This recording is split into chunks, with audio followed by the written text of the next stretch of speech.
What's going on, YouTube? You're here with the Prez. You already know, out here in Drupa Park today.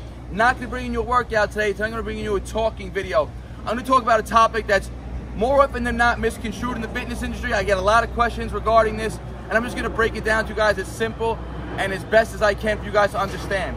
And what we're going to be talking about today is the challenges of bulking and the challenges of cutting.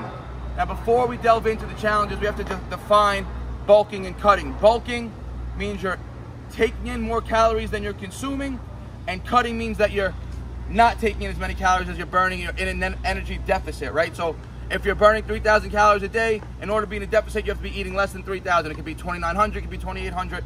As long as it's in a deficit of your maintenance, you're going to be in a deficit in order to cut.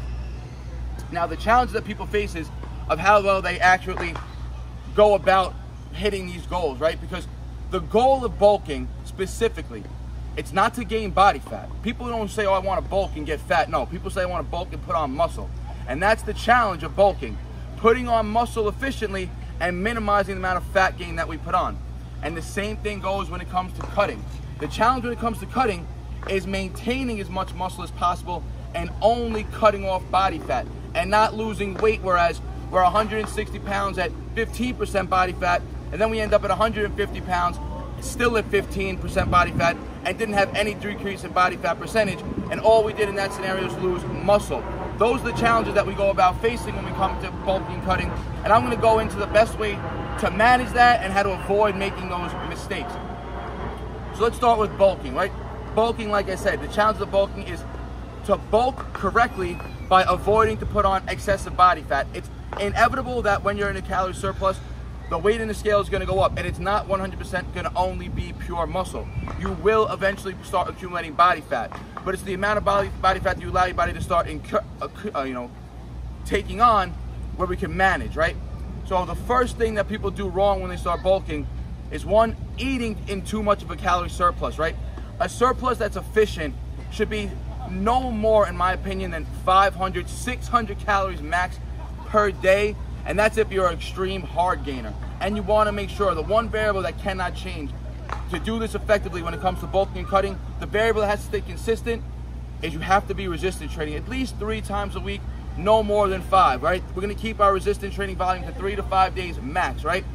Now, 5 days would be more advantageous for somebody who's in a calorie surplus, because the more that you train, the more energy your body's going to require to recover and to sustain that activity, right? Think of it like this. Somebody's going to run a marathon, or we're 2 elite sprinters, right? I'm an elite sprinter, and the guy standing next to me is an elite sprinter.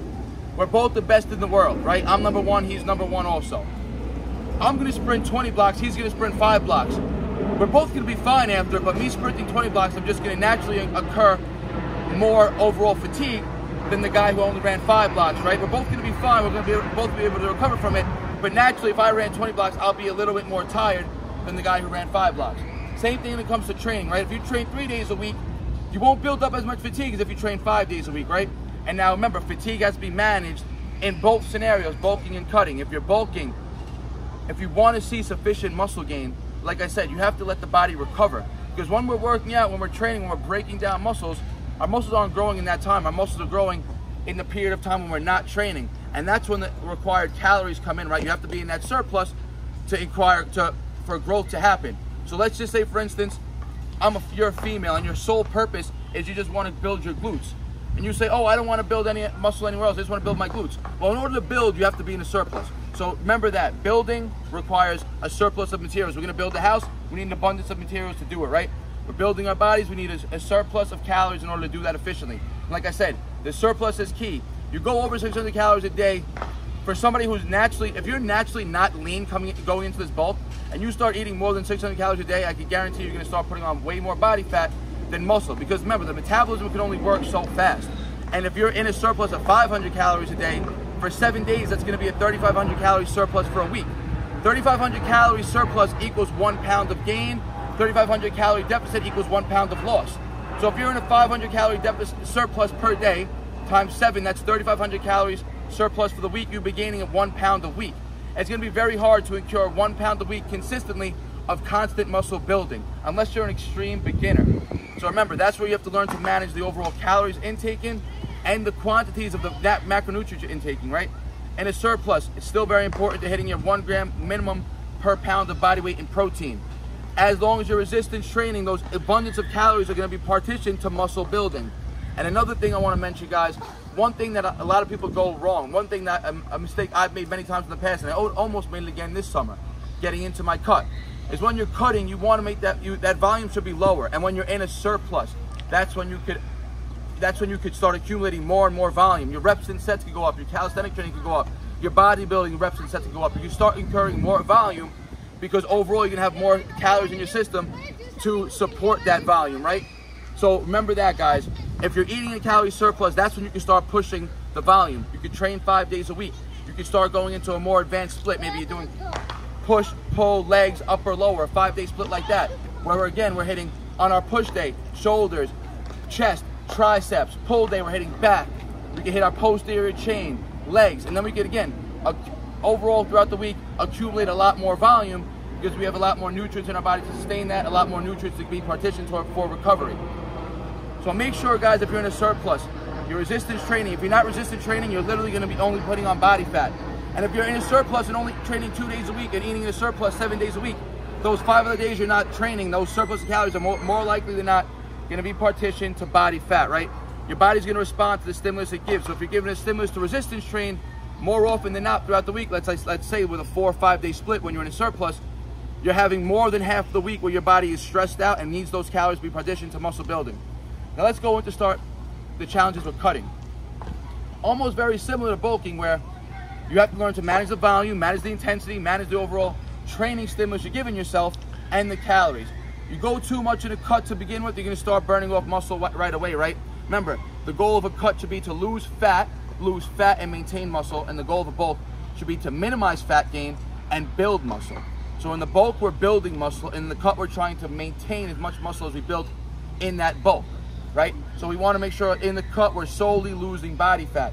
And like I said in that main point, when it came to bulking and volume, if you're cutting and you start dropping your calories low, let's just say you're going into a cut and you start going from 3,000 calories up to 2,500 calories. So now you're giving your body 500 less calories a day.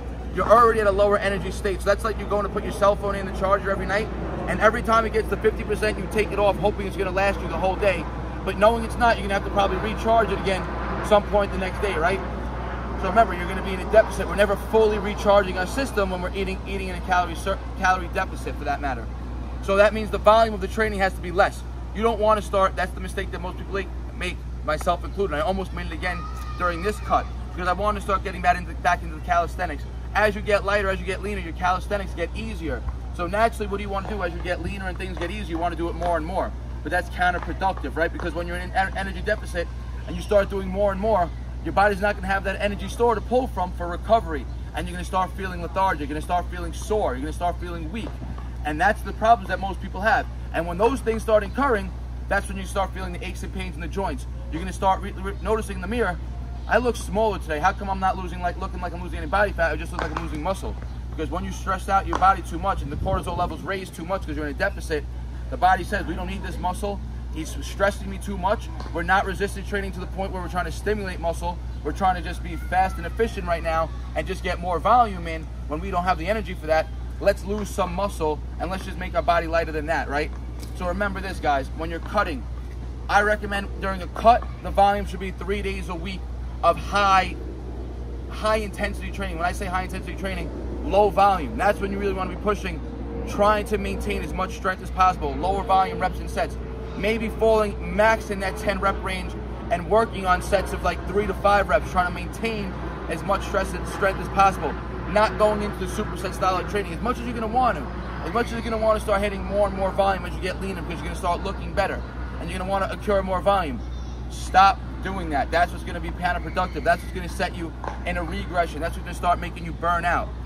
So in my recommendation, if you're in a calorie deficit of 500 calories, I recommend strength training, resistance training 3 times a week max. If you want to go for that 4, go 4, but split it out accordingly. Maybe when you're doing an upper body day, lower body day, rest the 3rd day, upper and lower again, where you're still hitting that same amount of volume on your 2 upper body days as if you were in 3 full body workouts, right? Make sure the volume stays the same between a 3-day split and a 4-day split. You're just now going from 3 full body days a week to 2 uppers and 2 lowers.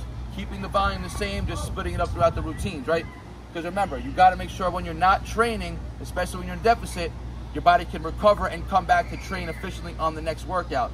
And if you're overdoing it in the gym, you're overdoing it in the calisthenics, you're overdoing it with reps and sets, when you go home, your body's going to be too stressed out, your sleep's going to be off, you're going to be hungry, you're going to want to binge on those days, and it's going to fuck up your cut, right?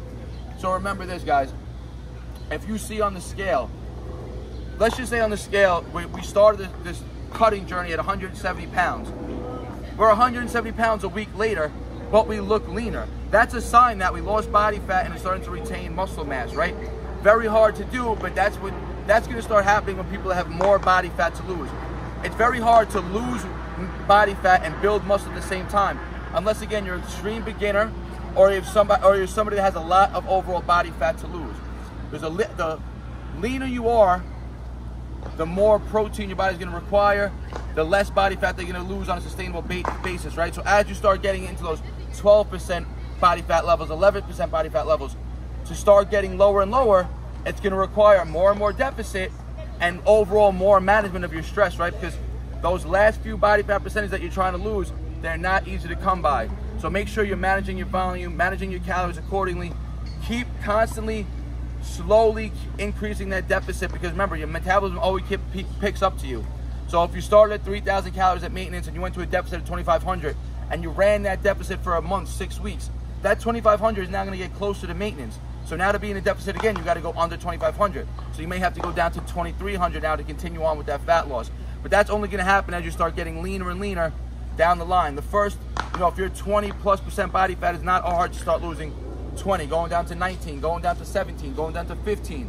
But again, once you start hitting that 12% body fat range, it's going to get harder and harder and more meticulous to get leaner and leaner and start to reveal those abs. So I hope this gave you a little insight between the challenges that most people face when it comes to bulking and cutting, how you can avoid making the mistakes that I make and most people make with your training, and how you can get effective training and overall manage your volume. So remember this, when you're training, if you want to train more and you want to train a lot, make sure you're giving your body the energy to do it. Make sure you're in a surplus. If you want to maintain as much muscle as you build and you want to just lose body fat, don't overdo it with the cardio. Don't overdo it with the training. Train 3 days a week. Hit 1 gram per pound of protein minimum. If you're in a deficit, I recommend as high as 1.5 grams of protein per pound of body weight. So if you weigh 150 pounds, I'd be recommending eating over 200 grams of protein in a cut, because that's just going to keep your muscle mass there. It's going to keep your body satiated. Protein is the most satiating food, so the more you eat of it, the less of the other foods you're going to be eating. The less chance for you to binge and go over your calories. So like I said, guys, I hope this gave you a little insight into the mistakes most people make. If you have a question or comment, you can leave it in the comment section. Always get back to you guys. Like the video, help drag them out. Share with your friends and your family. If you're not subscribed yet, smash that subscribe button, guys. And like always, guys, peace out. They all love to talk, you know they do that shit the most. Think you on my level, boy, but you ain't even close.